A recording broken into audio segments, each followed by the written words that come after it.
of the Pleiades.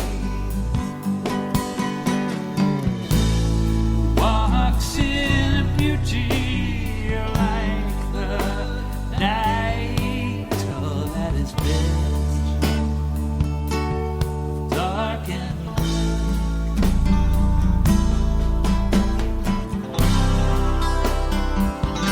now lost to me.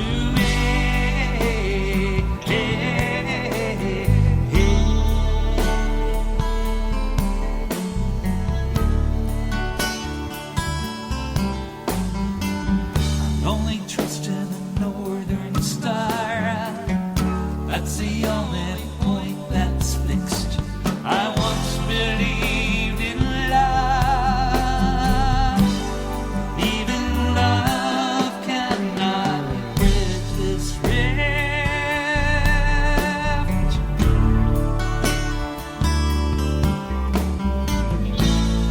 Where is my lucky star tonight?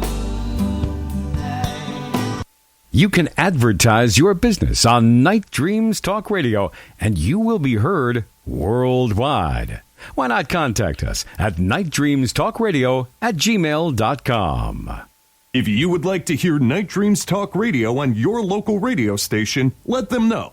Tell them to check out www.nightdreamstalkradio.com. And thank you.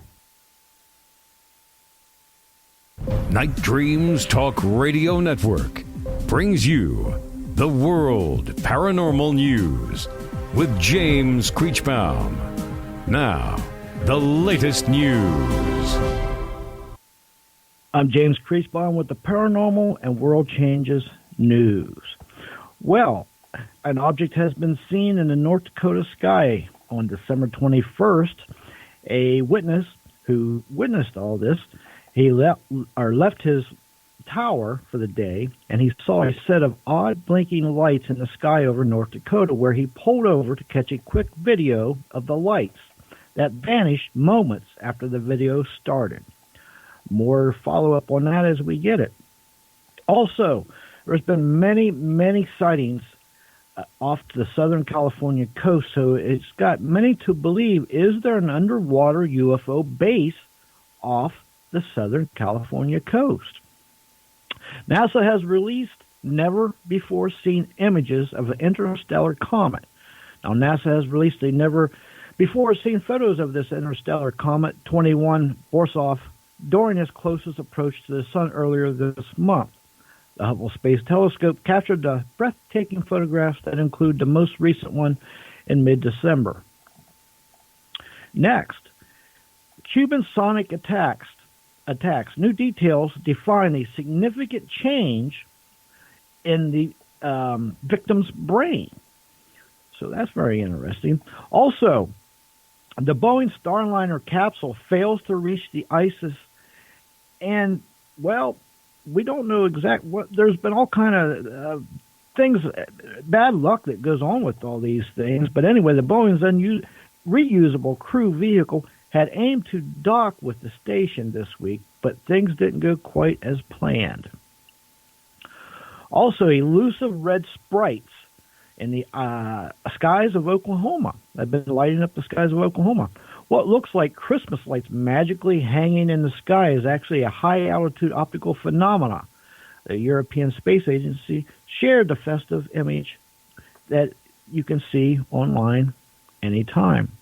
Also, dinosaurs may have been poisoned by mercury before the deadly asteroid hit, which wiped out most of them.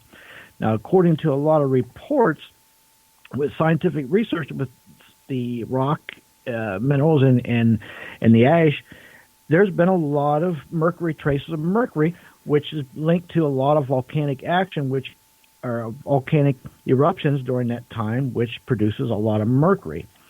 So that's one theory that is going into, well, people are thinking about. Now, also an unknown object, and you can Google this on Google Earth about Antarctica, destroyed a mountain. Looks like it destroyed the side of a mountain, and it went across the snow. And it's a very astonishing picture.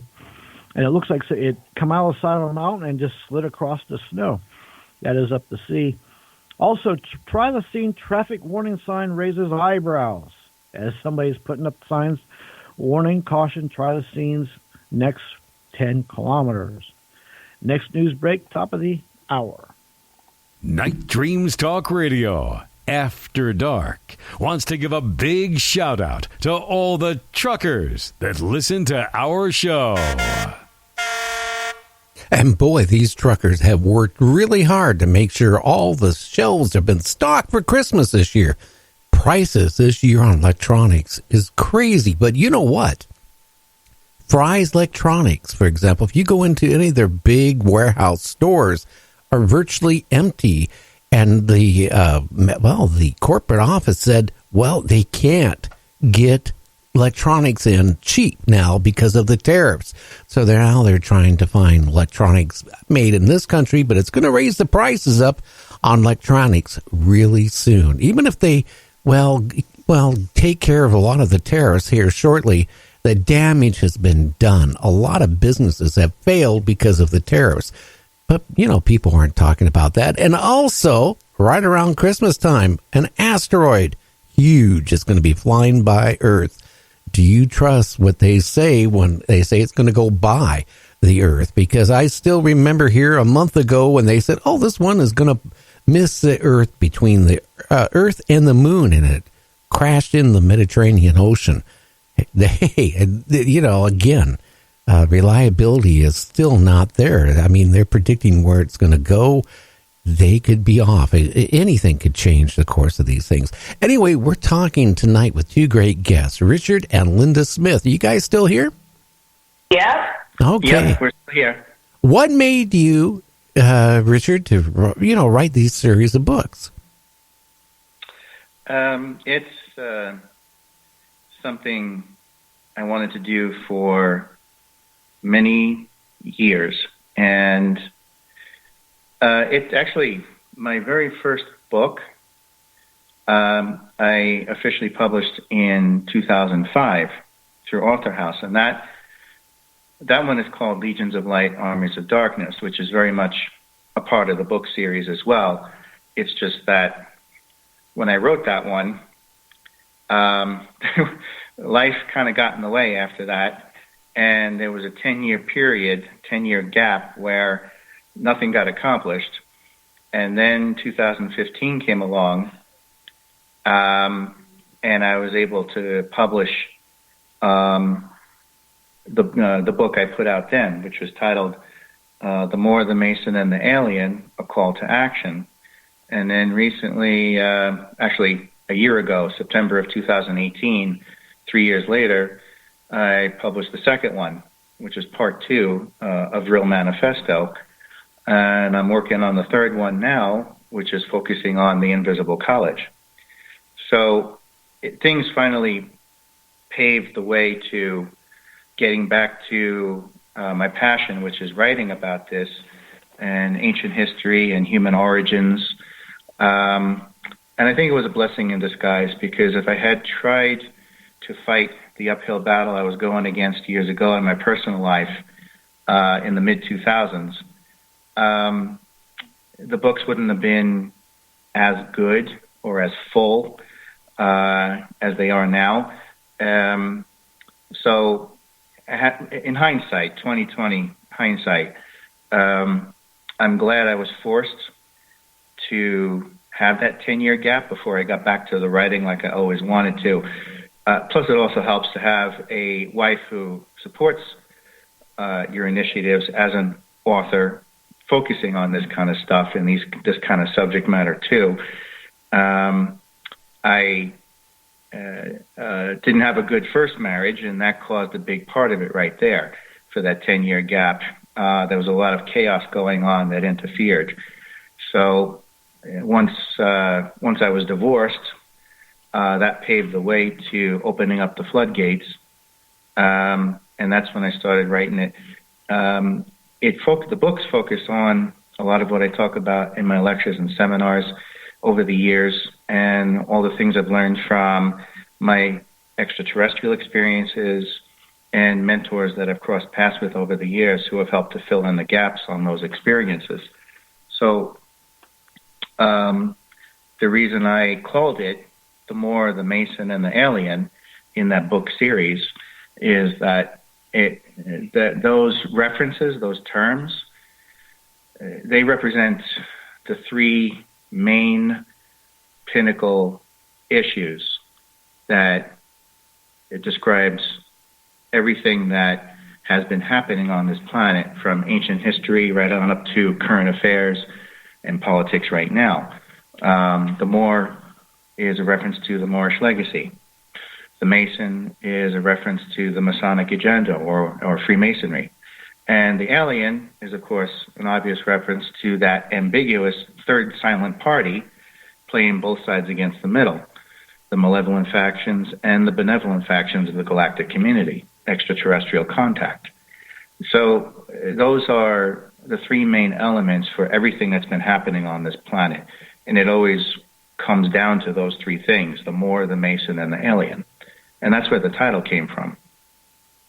Interesting. I got to ask you a question because I've been getting people, texting me and emailing me. Now, when you met Linda, how long is it when you dated her before you told her you had alien contact? And how long was it before? Did you say it first, or did she say she had it? And what did you feel when you guys expressed it to each other? Well, you described that.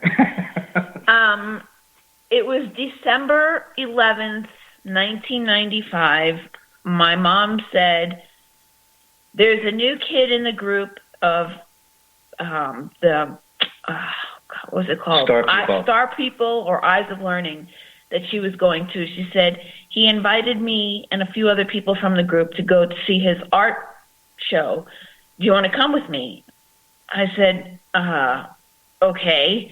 And now, mind you, I was married and very pregnant with my youngest daughter. And I said, all right, fine. I needed a night out. So I went with my mom. I didn't know that she already had met Rick and that she knew Rick's mom, and they were all in this group together. I hadn't gone to my mom's meetings yet.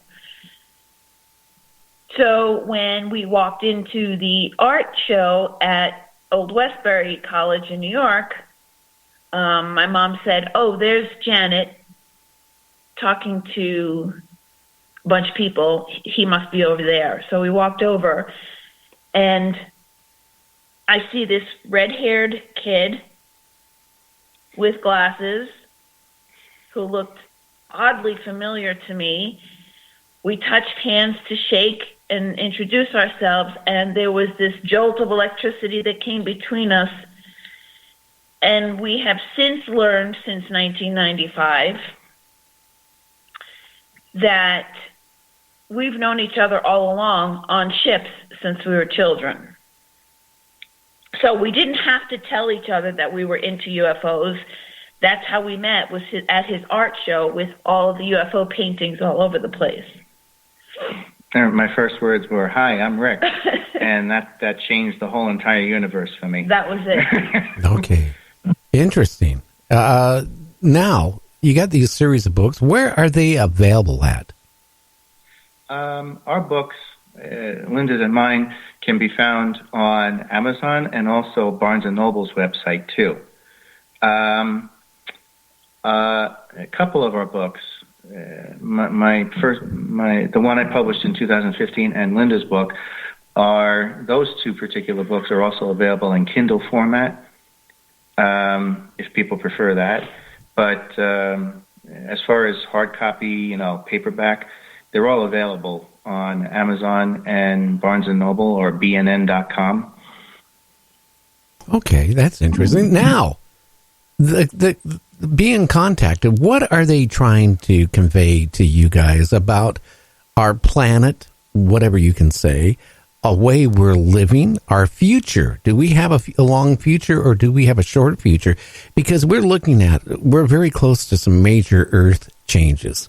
We have Antarctica, it's melting fast.